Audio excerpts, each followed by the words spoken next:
This is the original Specialized Roubaix, launched 20 years ago, and a bike that arguably changed the future of the road bike category and gave us this idea of a sportive road bike with a taller head tube, relaxed geometry and space for wide tyres. And also the company's first full carbon road bike as well. And this, well, this is a very, very special bike indeed. It's the actual bike that Tom Boonen won Paris-Roubaix on in 2008.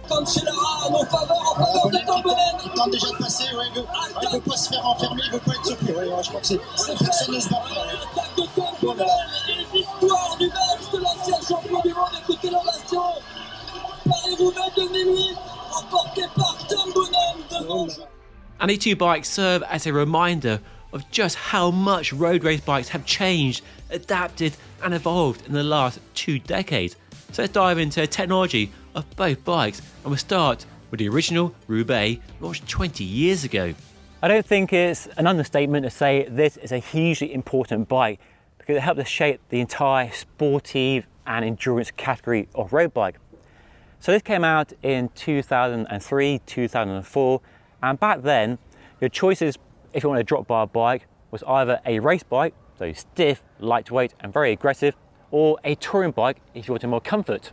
And then at the same time, of course, Paris-Roubaix, the Hell of the North, the Cobble Classic, was a very important race, and a race that really puts a lot of focus on the bikes and the equipment because those cobbles are brutal and they break bikes and they break bodies. So Specialized was keen to produce a bike that gave its athletes the advantage on those brutal cobbles, and also a bike that in the real world can appeal to cyclists who wanted more comfort but didn't want to sacrifice the speed and lightness and stiffness of essentially a race bike. The concept of the Roubaix was to make a road bike that offered high performance through improved comfort. For the pros, it meant a smoother ride on the cobbles to allow them to ride faster and also feel fresher and less fatigued for a sprint into the iconic velodrome. The key difference was in the geometry, with a relaxed head angle, increased fork offset and a longer wheelbase for a more stable ride over the pavé. Another key feature were the novel elastomer inserts for vibration dampening in both the forks and the rear stays. Specialized boss Mike Signard described the concept of the Roubaix as a frame that was cutting edge on stiffness and weight, yet fit rider better and absorbed energy better than existing frames. And showing just how much carbon frames have developed, the original Roubaix frame weighed nearly 1,200 grams. That's almost twice the weight of a top-end carbon race frame today. As well as space for wide tyres, although if you call 23mm wide tyres wide, we had something we'd never seen before. Zertz inserts on the rear stays here and on the fork blades. Their attempt to dampen some of the vibrations that would come through the frame and lead to a jarring and uncomfortable ride. That's something that Specialized really carried through for several iterations of the Roubaix up to the SL4, SL5, I forget when they phased it out, and then launched the Future Shock in 2016. This was also the company's first full carbon bike before the tarmac, with a frame made from the front triangle being one piece, then the rear stays bonded and then overwrapped with carbon fibre. So it looks very traditional compared to today's modern swoopy sculpted frames, but I think it still looks really good. It looks dated, yes, but more down to the rim brakes and the skinny tyres and a Campag record group set, which is not something you see on a road bike these days, but still a beautiful group set with like carbon fibre on the rear mech and the cranks and the lovely ergo power hoods as well.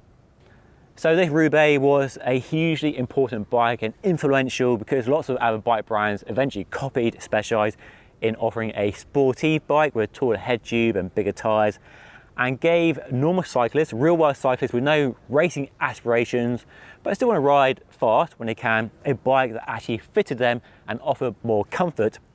And as we'll see with the SL2 in a minute, really proved itself in the most testing, most challenging conditions possible. The beauty of the Roubaix was a bike designed to win on Sunday and be sold to consumers on a Monday. It really was a bike better suited to the ambitions of non-racing cycling enthusiasts who value comfort as well as speed, stiffness and low weight. So that original Roubaix laid down some really good foundations, and then in 2007, 2008, the SL2 came out, and a very, very important bike too, because this won the Paris-Roubaix race twice, thanks to Tornado Tom, as it says on the top tube. Now, I was a big fan of Tomoke back in the mid-2000s, real inspiration to me, and seeing him do battle with Fabian Cancellara in those cobble classics, the spring classics, was really something that I enjoyed watching a lot. The Roubaix SL2 was developed with feedback from Tom Boonen. Changes included a longer wheelbase and a much stiffer bottom bracket to help him in the sprint. So the chainstays are absolutely massive, the down tube is huge, and also the seat tube. So lots of changes to improve the stiffness of the old bike, whilst of course maintaining the compliance and comfort with the super skinny rear stays and the fork blades with the Zertz inserts just there and down in a sort of kind of elbow knuckle of the fork. Tom was also given a bespoke frame with custom geometry, built around a longer top tube and a shorter head tube to match his fit requirements. And there are some really cool features on the bike. It's worth adding right from the beginning that these aren't the wheels we actually use.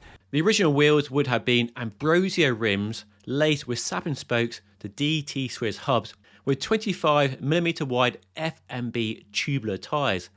A massive difference to 30 and 32mm wide tyres that are commonplace in the race today. The bike has some really cool period details. Rim brakes, of course, with disc brakes hadn't been invented yet. A super tiny cassette, 1123 I think, like a corn cob cassette. And a bike wearing a Campag record 10-speed group set. It's got an 11-speed rear Mecon for some reason, but 10 sprockets back here, 10-speed carbon crankset, and a fantastic ergo power shifters. And you see how he has double wrap bar tape on his handlebars and rotated it up to kind of put the hoods in a more aggressive position. Must have been his preference back then. And the cable routing on a bike is external as well, because internal cable routing wasn't really a thing back then. And of course, you can tell this is a pro bike by the length of the stem. I mean, look at that, that's absolutely ridiculous. So a really cool bike, fantastic to see this in the flesh. A legend of a bike, won Paris-Roubaix twice thanks to the amazing performance of Tornado Tom. What a bike, what a rider, what a time that was for cycling. That's when I really got into road cycling in a big way. Those spring classics, those duels between Tom and Fabian and bikes like this, and the development of bikes like this was just a really kind of golden era of road cycling.